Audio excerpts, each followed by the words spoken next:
Why did Daddy call you Livingstone? Livingstone, I think I actually took it upon myself. I was only Eche Sate Club. Yes. I remember that in primary when I was in class 3. Yeah. So I was moving to another school from Ashaima number 3. I was moving to a junior school in the area. And then I think all my classmates had English names or some sort of Brofudibi. So mine was only Eche Sate Club. So I'm like, nah, me too, I need something. So when I brought it to the fore, I think he was the one who suggested, he remembered and said, okay, one of my uncles who's also a twin, who's the same Eche, had passed on years ago somewhere in Nigeria.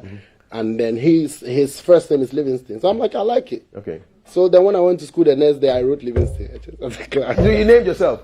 But is it in your passport? Yes, it is. Oh, Charlie, you gave yourself your name. That's how it happened. I just told you the story because you asked me. Yeah, exactly. And I can't lie to you. And then where did Stonebwoy come from? So the stone comes from the Livingstone. And the boy, the rude boy vibes, the reggae inspiration and the dancehall vibes, so Stonebwoy. But then that boy was also added to the stone when I got on radio the first time. Dr. Duncan of Adom FM, God bless you. So we went there, a couple of boys, we give you the microphone, put a beat on there and show us what you got. So he asked me, what could you do? First and foremost, he saw this guy who was holding a walking stick. That caused him to pay more attention. Like, everybody here is, so what you doing? What do you do? I said, I could sing, I could rap, I could raga. So, okay, all right, come, let's go.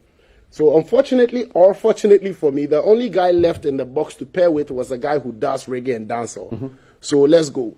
He puts him on, I'm here. And before he does the introduction, he says, and there's one, if I can remember right, Tobadoneja here, this 2003, and there's one Stonebwoy in the place right now. Bang. Boom. That's the name. So the boy came to the stone at that time. And if you are 60, will you still be Stonebwoy? Yeah. But who knows, because we all grow. That'd be you. So. What I mean? Listen. I'll be one guard, basically. One time. Do you remember your school uniform, the green one? From years ago, when you were in school. Yeah, I do. I do remember the Kokonte and the Aben in Katinkwan in the government school. And then where private schools could now have their own uniforms. I think we wore blue and something in my okay. And then senior high school too, I wore blue and something. I went to Methodist Day Secondary School. Okay. So, I want to just take you back to your school days. Which one be this one? This one was me and my cousin. We were actually one of the family meetings that we both hate to attend.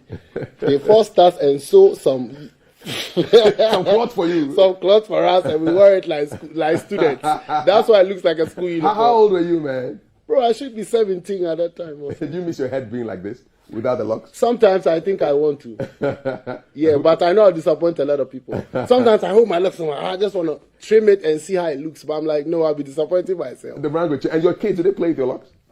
Every time. Yes, my daughter does that too, man. They just keep bothering me. That's the first thing they can't play with when. So I think they will miss something to play with if I do cut it. It'd be so. You're a student as well. You're in school. You're doing stuff in school. I have exams later today.